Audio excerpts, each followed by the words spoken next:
Hey everybody, in today's episode, we're talking about all the cool things that you can do with your website when somebody fills out a form. We're talking about different ideas around creating really neat automations, really cool ways to filter your contacts, and so on.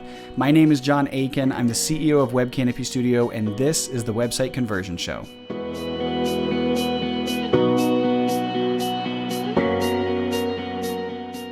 There are literally countless things that you can do with automations when somebody fills out a form on your website, especially if you're using a tool like HubSpot.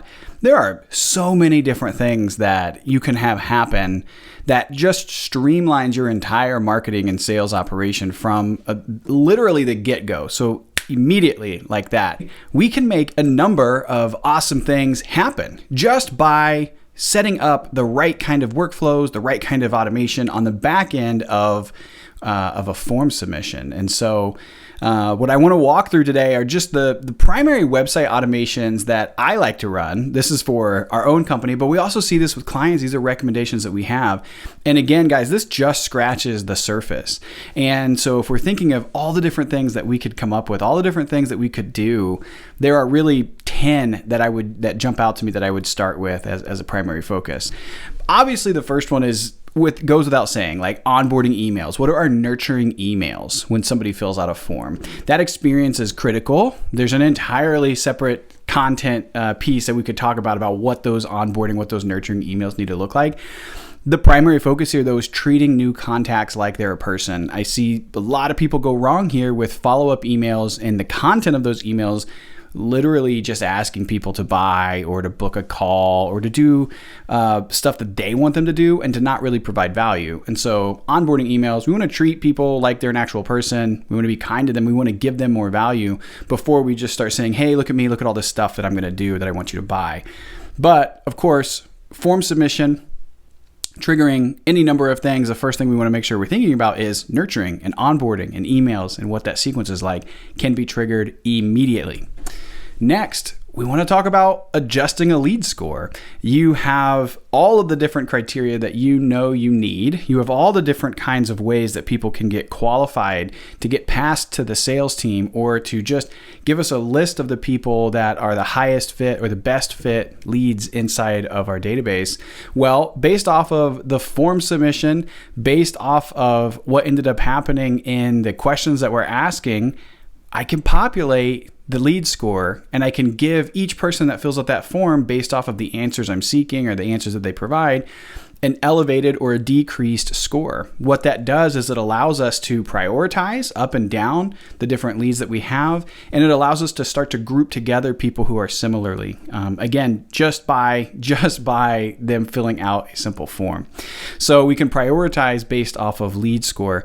Lead score is really looking at two things: how good of a fit is that contact, and then how engaged are they? And obviously, we're impacting both because we can calculate based off of the information that's collected on the form how good of a fit they are. For example, you can ask persona questions. What type of a business are you in? What's your job title? Things like that. And based off of their answers, you can have different weighted scores. Also, it's engagement. Are they engaging with the form? Are they coming back? Are they opening the emails as a follow-up and so on? So there's a number of ways that lead score can even be impacted alone just by a form submission. Next, list segmentation. Like, there's a million different ways that we could populate lists. We could put people in lists based off of their answers. We could put people based off of the time that they interacted. We can put people in lists based off of the kind of content that they interacted with, their source. So many different ways that we could segment that list. It's important to think about how we want to segment our audience and keep track of different people based off of what they're doing. The more tailored and specific we can be in our ongoing nurturing and in our contact relationships with these people, the more specific we can be to what it is that they are seeking, the better chances we have of warming them up and engaging with them and turning them into, if not a raving fan, into a valued customer. Or both. and using segmented lists, we have that potential to really tailor to specific audiences and get really granular in the weeds. And because they fill out a form, we can create multiple lists based off of the form submission and add people to that or take them away from lists as well. Creating a deal. Now, depending on how this form is submitted or what the kind of form it is that they are submitting, we can create a deal in the sales pipeline based off of that form. This is important because if we're tracking sales, for example, I want to make sure that I am tracking every single person who fills out this specific contact form from a sales perspective, so I can see where they're at in the pipeline. I can keep track of how many deals were created in a month. I can keep track of the amount of revenue that's tied to it. I can keep track of all these different components, notes on the call, how many people I'm adding to those deals, and so on. But it all starts with creating a deal. Now, there are tons of ways to automate creating a deal. I love the idea of having a form on your website that automatically creates a deal based off of that specific form's intent. And so for us, for example, we fill out a specific form on my website.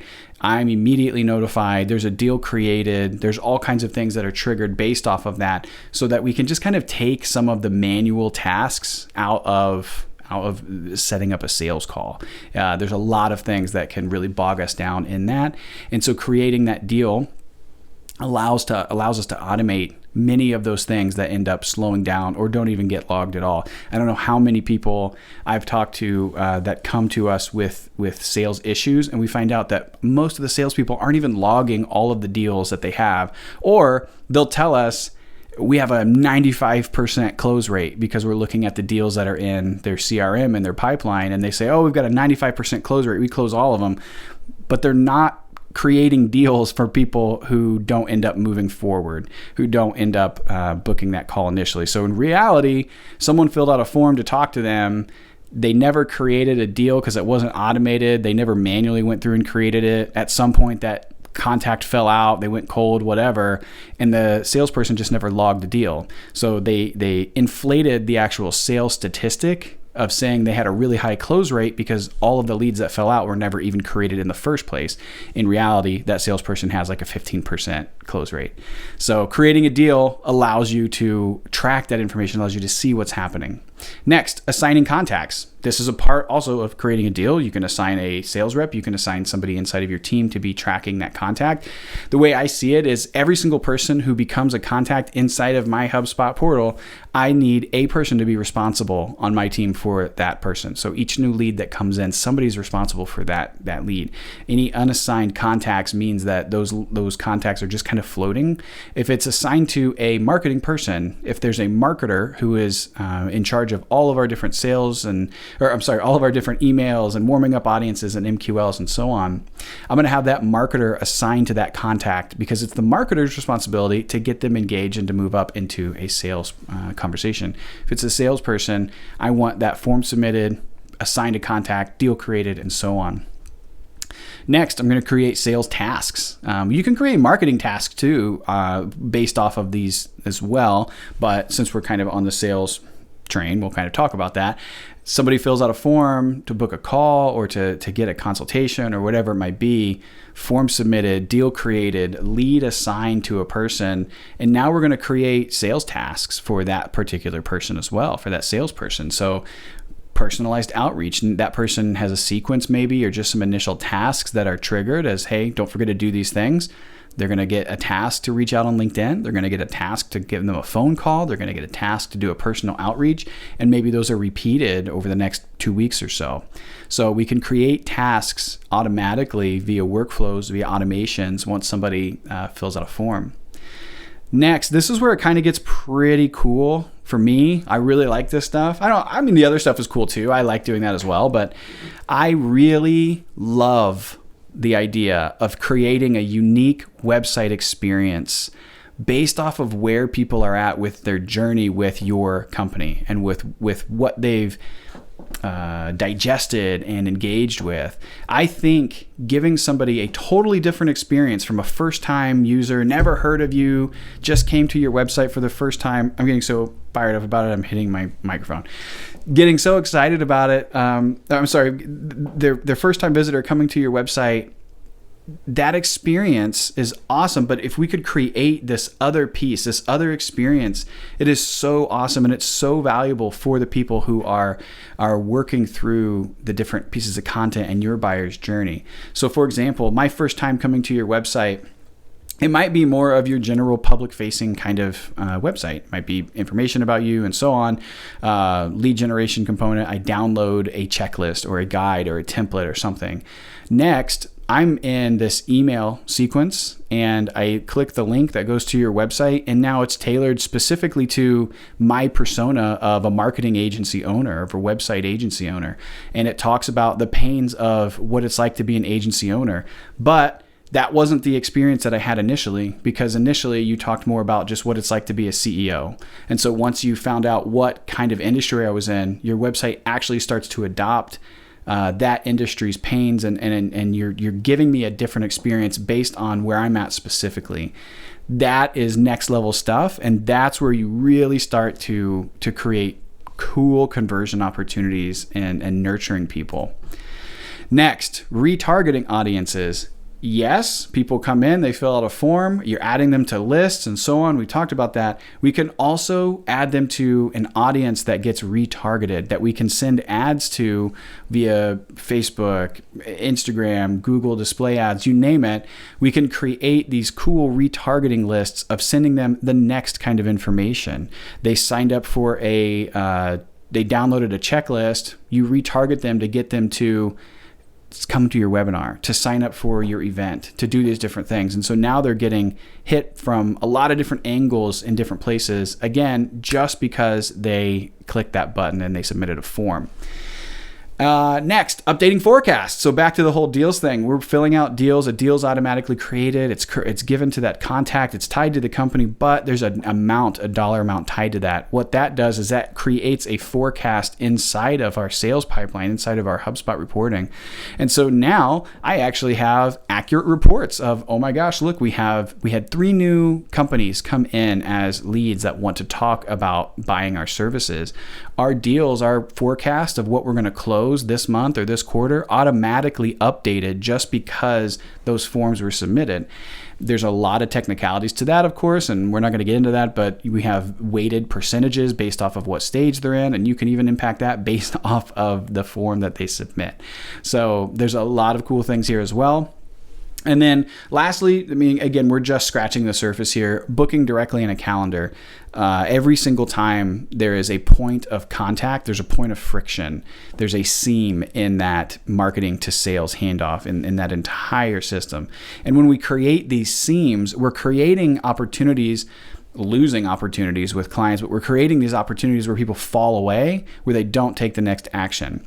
Happens all the time. It's probably happened to you many times before, where somebody books a call or they fill out a form to have a consultation, and you email them back, hey, great, looking forward to meeting with you. I have Tuesday at 4 available. Are you free? They respond back a day later. Oh no, I'm so sorry. I don't have that time available. What about Wednesday? Now you're going home for the weekend. You come back Monday. Oh, here, let's look at next Thursday at 7, and then they don't respond. So it happens all the time. It's one of the biggest causes of people to fall out of that process, of that pipeline, because enough friction was there that caused them to lose interest, and the time and everything that impacts getting people to take the next step. It is all tied to this consistent momentum and movement. And when we're not giving them the opportunity to book directly in our calendar, we're creating more roadblocks and more seams, and it really holds us back from a sales perspective. So booking directly in the calendar is a really key piece here. All of that being said, these are just 10 items. There's literally hundreds, thousands. There's probably countless things that can be automated. These are just some of the most blatantly obvious, really cool things that can happen literally when somebody fills out a single form. Almost instantaneously, all of these things can be triggered right away. I think that's it. Let me know if you have any questions. One last thing, if you have not done so yet, please go to our website, webcanopystudio.com, webcanopystudio.com/assessment. Just to take it a little bit further, fill out our free website conversion assessment. It's going to give you 30 questions. You're going to take a self-guided Q&A here and understand exactly where the issues are on your website, how you can improve those, and you'll get a checklist, a free personalized report, and all kinds of other little goodies in this report that gets sent to you about what steps you can take to improve your own website conversion. I think that's it. Let me know if you guys have any questions. Bye-bye.